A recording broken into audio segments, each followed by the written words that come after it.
Open wide. Ready? Here comes your chunk of Trump. It's my favorite food. With your first bite, here's Mark Thompson. I have a feeling it's going to be beautiful. Or Michael Schur. Right. I have a feeling it's going to be very beautiful. I like a chunk of Trump.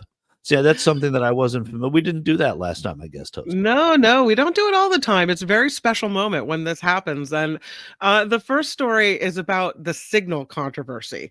And Trump is, now we have Signal once, Signal twice, then Signal put on the PC. Signal's kind of a scandal at the Pentagon, but Trump is brushing this off, saying he just really doesn't view Signal as all that important. And he's telling the critics who are a little concerned about Hegseth and Signal that it's just not a big deal. He said, I don't view it as important. I think it's fake news, so I just don't view it as important. There are people who have stood up and said, this is wrong. Like, this is so wrong. Former military officials saying, this is bad. What's happening here is really bad for America. And Trump doesn't think this is important, Michael. Yeah, I mean, it's consistent. I'll give the president credit here because he didn't think it was important that Hillary Clinton had a private server. So so to me, it's totally consistent. But yeah, no, of course he doesn't think it's important because it's embarrassing to him that he put this person in charge of the Department of Defense, and as any president would do, he's trying to clean up the mess for his cabinet secretary. And if it doesn't go well, if cleaning it up becomes impossible, it's going to be something that they're not going to continue doing. There will be an expiration date on trying to protect Pete Hegseth, and if they get through this, then Hegseth should be okay for a bit. But I this is so predictable that he doesn't think it's important. And if I don't think it's important, then it's not important. That's basically his edict in political life.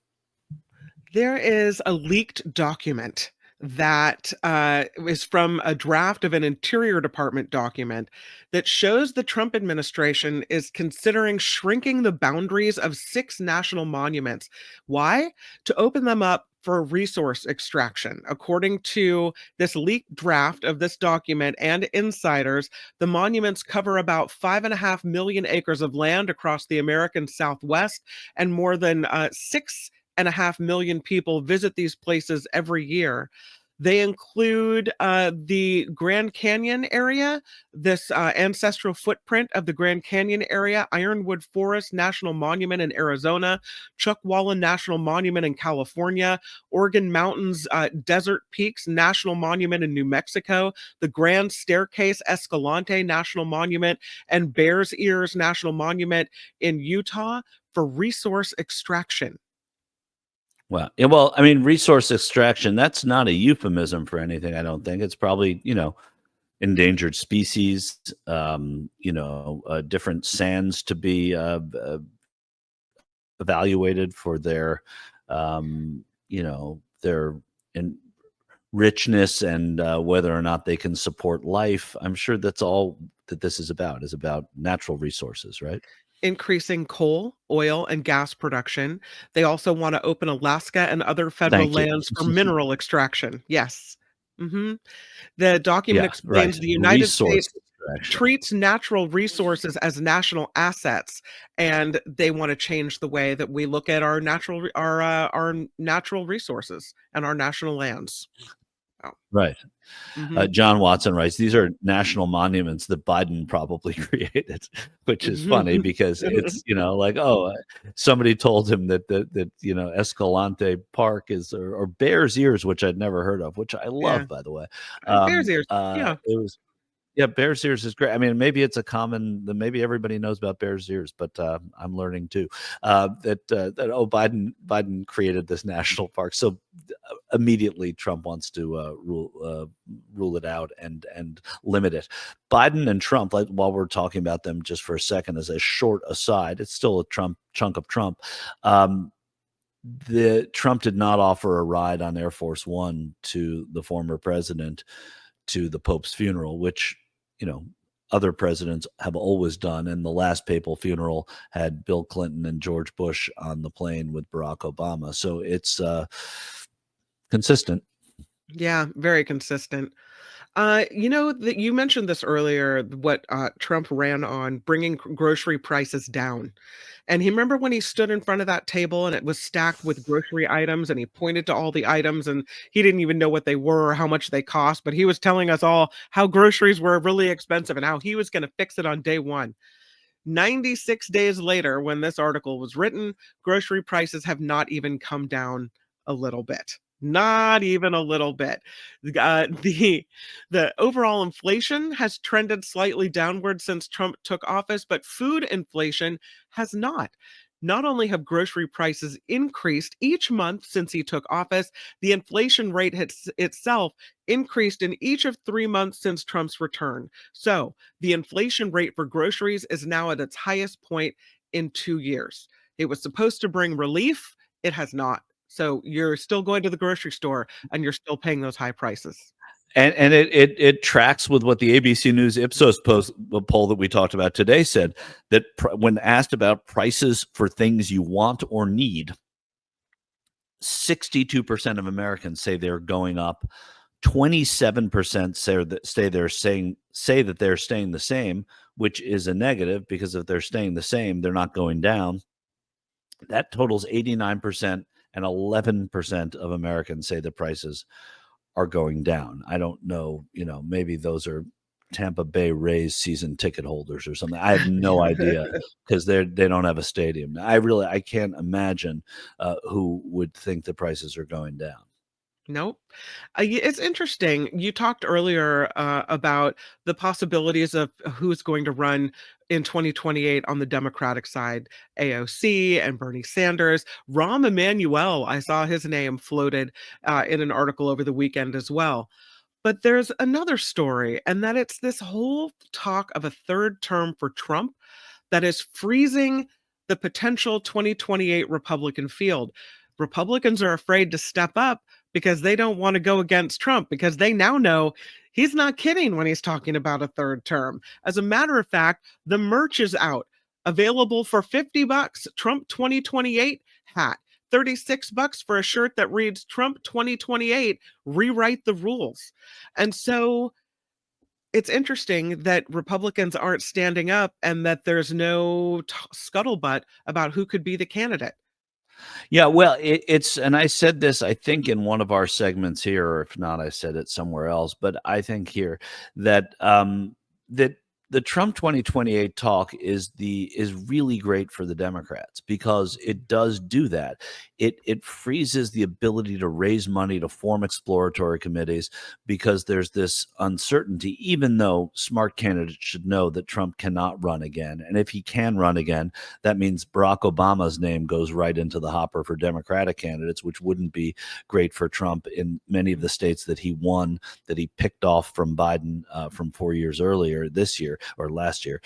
So I think that it does benefit Democrats in that organizing for Republicans becomes more difficult because of the belief system that they've created on their side. And so I do think that I don't think Rahm Emanuel, first of all, Rahm Emanuel's from Illinois. Mhm. Rahm Emanuel does not have the glad handing political gift that you need to be president. You can win a seat in Congress that way, certainly, but you cannot do it for the presidency. And if he's running from Illinois and J.B. Pritzker's running, he's not going to be able to raise enough money to beat J.B. Pritzker back. I mean, because he's going to have to count on those dollars from Illinois, and he wouldn't be able to get them if Pritzker's running. Someone writes me, well, Michael Diaz, will Obama run again? No, I don't. I say that tongue in cheek, because I don't think Obama can legally run, and I don't think President Trump can legally run. So I don't think either of them will, and I don't think that there's any court that's going to find that either. And I think Republicans too are ready to move on and to a different generation, not to a different kind of politics necessarily, but to a different generation. Even though Trump holds the allure, he'll also be 86 or something. I don't know how old he Yeah, is, he'll be but really old. something like that. He'll be older, But but he can't do it. It's illegal. as you mentioned earlier, though, these people that are so entrenched in MAGA, they don't seem to budge at all. I would be surprised if they wanted to embrace a new generation because it seems to be only Trump all the time. Well, a new generation could be Donald Trump Jr. too. I'm Mhm. talking about pushing the envelope of the Constitution to find a way to make it so that this Donald Trump, can run again. I'm not saying they're going to depart and look for a change or anything like that. They're For the moment they're perfectly happy with this, and so that's what I think. And as for the Democrats, I think it does help them. And look, you have Pritzker out there, I hadn't heard Rahm Emanuel. I'd be more inclined to think he might try and get a Senate seat in Illinois now that Durbin's stepping down than to run for president. So that was the first I'd heard of that. But Mhm. I do think that there's definitely room for Democrats to raise money now, and not room for Republicans because of this sort of crazy talk of him running for a third term. The United States Army has suspended a commander, a woman, after a portrait of Trump was found flipped around. Oh, look at that right there. It's flipped around. Nobody wants to see Right. this. It's not just Trump. I mean, it's not just It Trump that was you had there. You had Trump, so, Nance, and Hegseth. and all three of them flipped around. The Army said in a statement on Saturday that Colonel Shayla Baez Ramirez, which is she's the base's first female commander, she's been suspended as garrison commander at Fort McCoy, Wisconsin. They apparently say, yeah, she's they. The Department of Defense shared this post on the social platform X, showing a picture of the wall of the chain of command where Trump, Hegseth, and Vice President Vance's photos were turned around to face a wall. And they say, we fixed it. An investigation has begun to figure out exactly what happened. Busted. I guess you can't tamper with the photos, huh? You can. Well, this is it's a funny story, and it's whatever. It's a prank, and penalty paid, etc. The military has its rules, but what it does do is it shows how the weak hold that Pete Hegseth probably has on his job, because the rank and file, the generals, the lieutenant generals, the people with ranks that are high in the military, don't respect the civilian leadership of the military. Uh, and I'm not gleaning this from just one little prank that happened in Wisconsin, but this is the kind of sentiment that's probably shared, not necessarily about the president and vice president, but about Hegseth, and it trickles up the chain a little bit, and that's what could get Trump to finally say enough with Hegseth and leave the sinking ship. But we're not there yet. It's just interesting, and to keep it relevant. Josh says they should have drawn Sharpie mustaches instead. Maybe that would have been a Right. better idea. I don't know. Yeah, that's true. I think they would have. Yeah, what's the who's the picture that they always paint with the masks? The It's not Scream? coming. Yeah. The No, not Scream the Scream. picture? It's not the Scream. It's the one with the eyebrows and the mustache. Yeah, I'm not A going to Guy think of it. Fawkes. Guy Guy Fawkes. Fawkes. Yeah, Guy Yeah, Fawkes. Yeah, mhm. that's exactly it. Yeah, they could have Guy Fawkesed it up a little bit there. Last chunk of Trump story. There's a Trump golf club that's hosting a speaker who markets bleach as a health treatment. Where have we heard this before? This guy, his name is Andreas Kalker. He is a prominent peddler of chlorine dioxide remedies. He's going to appear at the Truth Seekers Conference in Miami. He is Wow. listed among 50 speakers. He is marketing the bleach. His online brochures claim this is a toxic chemical, by the way.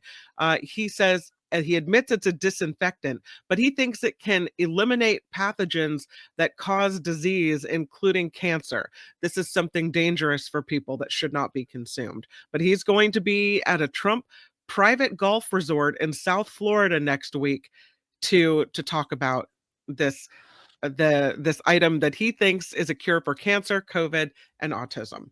So there you go. And what do you say? There are 50 speakers there, right? One of Yeah, 50 I don't even speakers. want to know who the rest of them I, are. I was going to say there must be just a roster that is fantastic. Like, I'd love to go cover that, because you would get a lot of great sound of people coming out of that, but you wouldn't be able to get close because it's Trump's private property and they protect that stuff. But man, that Mm-mm. would be great. I'm looking Yeah. at the list of 50 right now, and I don't know who all of these people are, honestly. Well, that's what I have makes to them go so through. great, that Yeah, everyone there knows who they are because they've read about, they've probably subscribed to their yeah, podcast, or they watch, they get all their news from this person, right? I mean, wild. yeah, it's wild. Yeah, no, and they're Yeah, given the space, and people pay close attention to them, including the president. and that is a chunk of Trump. That's it for this edition. Well, I really enjoyed it. But make sure to join us again next time I think you might want to listen. There's nothing wrong with listening. for another chunk of Trump. Hi, it's Mark, and I thought that was great. Hit the notification bell, you'll know whenever there's a new video being dropped, and please subscribe to our channel to help us save the universe.